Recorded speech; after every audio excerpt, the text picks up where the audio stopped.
Hi everybody, my name is Jo and I love to read. Welcome back to my channel. Today I'm doing my July and August reading wrap up.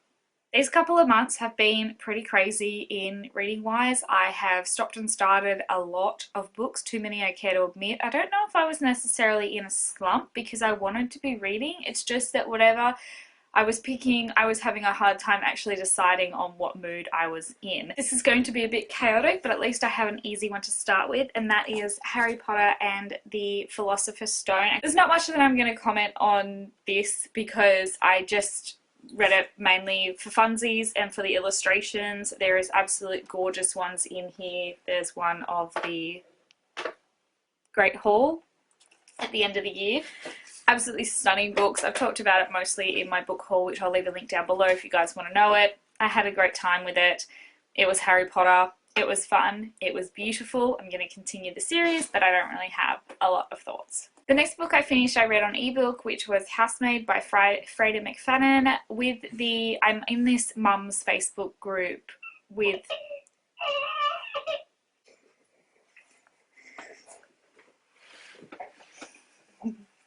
look who I have! Mr. Miles woke up from a nap. I enjoyed The Housemaid.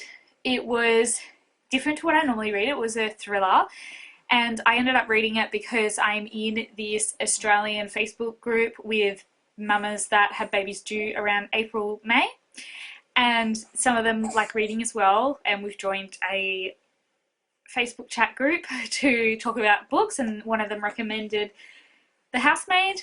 It was pretty good, fairly unpredictable for me because I don't read a lot of thrillers. I had a good time. It wasn't as scary as I thought it was going to be, and I did guess a little bit of the twist, but not all of it. So I had a good time with it. The story follows a young woman who has gotten out of prison and she desperately needs a job and goes to an interview to be a housemaid for this woman who she gets a bit of a like nice but odd vibe from. Go up to when she's inspecting the house that she'd be in because it's a live-in position.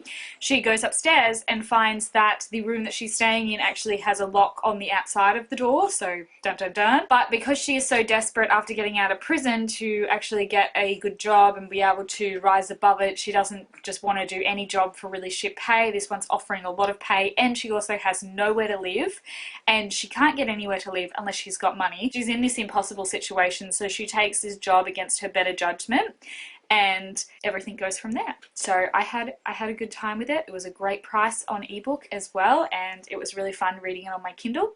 The next book I finished is The Handmaid's Tale by Margaret Atwood, which is the first in that series. I'm looking forward to reading the Testament. I probably don't need to tell you guys what The Handmaid's Tale is about, but sometimes I also do appreciate when popular books are actually given a description, especially when they're read years later, because I often miss out on that as well. So The Handmaid's Tale follows a woman named Offred who is living in this dystopian future where because of, it's a bit sort of vague, and I think that's part of the story about why this happened, but I think it's declining rates of birth, whether that's through choice and through fertility issues.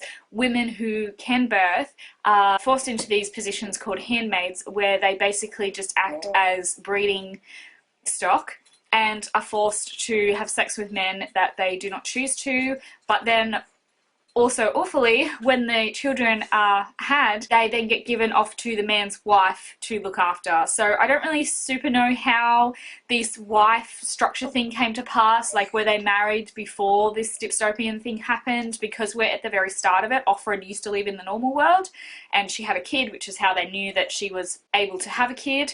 And I'm just very curious about the world having read it now. I enjoyed it. It was a really hard read to begin with. It was quite depressive, and I DNF'd it before picking it up again. I put a cushion up for you guys and you can't even see him because he's looking down. I was thinking about DNFing it, but it was actually because I'd purchased it beyond the sample pages on ebook, which is also what I read it on, that I continued it. And I was also very curious and hopeful to see what the world was going to be like at the end. I often read the main dystopians that I've read are things like The Hunger Games and Divergent, where things do improve, and I was very anxious to see whether things improved or not. I enjoyed it. It was really hard.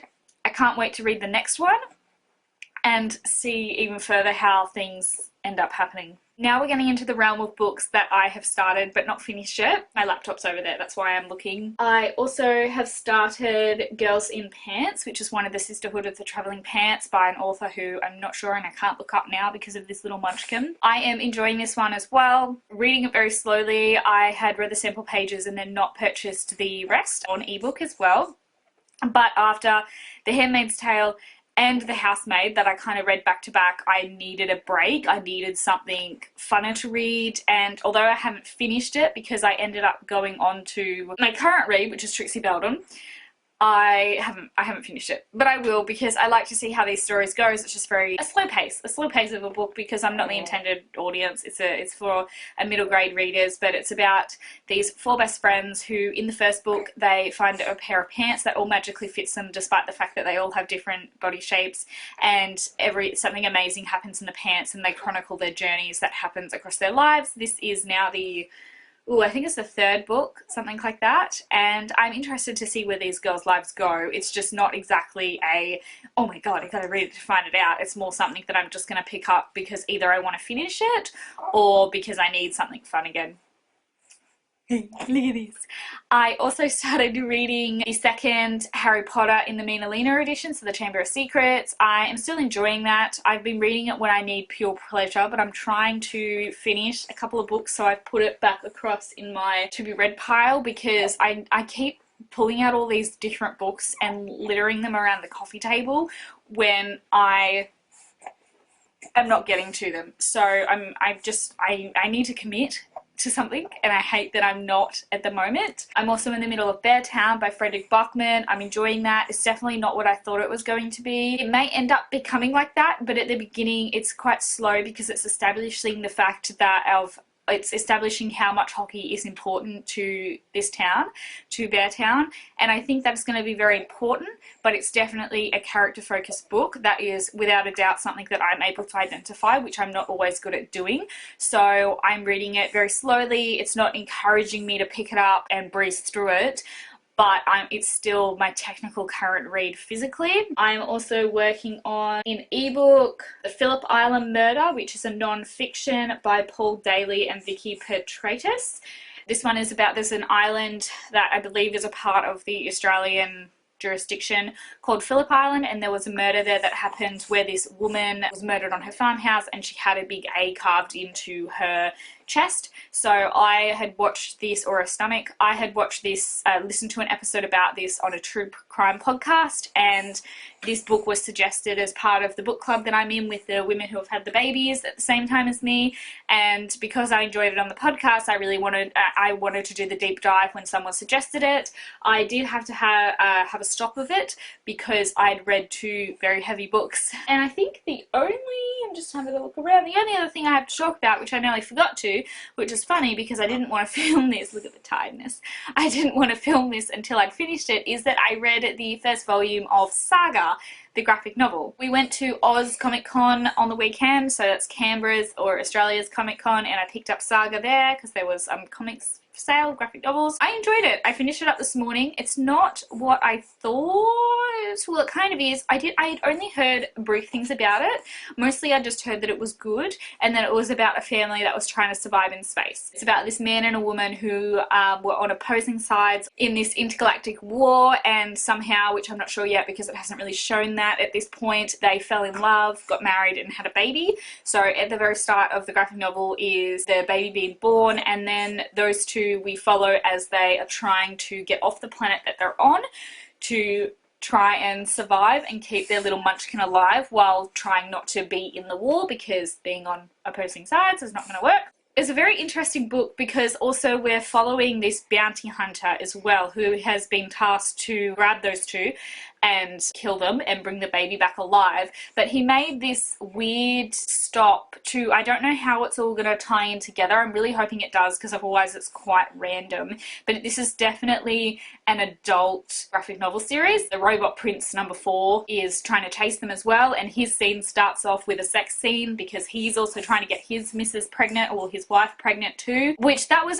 okay. Like I think these graphic novels are going to be quite real and honest about how things are, and adults have sex a lot. But then going back to the bounty hunter guy, we see him, he's going on a like vacation when we first meet him, and he goes to the planet called Sexton, and I'm sure you guys can imagine it's a planet all about sex, and there's all of these drawings, like, well, I mean, the whole book is drawings, but it's all of these people that are in various intimate poses and that are naked, and all these different aliens and stuff, because we're in space, so that the artist has been able to be quite creative with things. I'm struggling to see, to continue to read the series, so I do want to.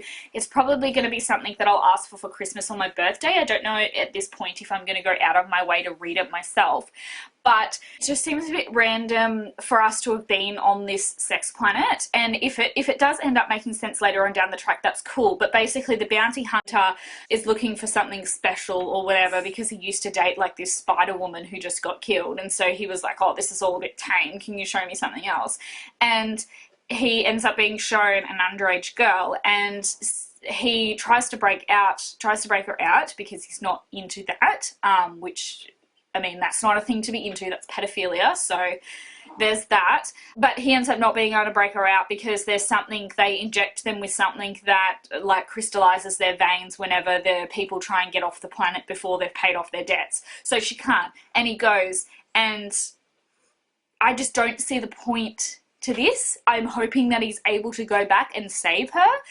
But at the moment I was like, this is a really random foray, and it just kind of feels like pushing more smutty stuff into the series without needing to at the moment. So maybe it'll kind of link up later on. I'm hoping it does, otherwise it's a bit like, what the hell?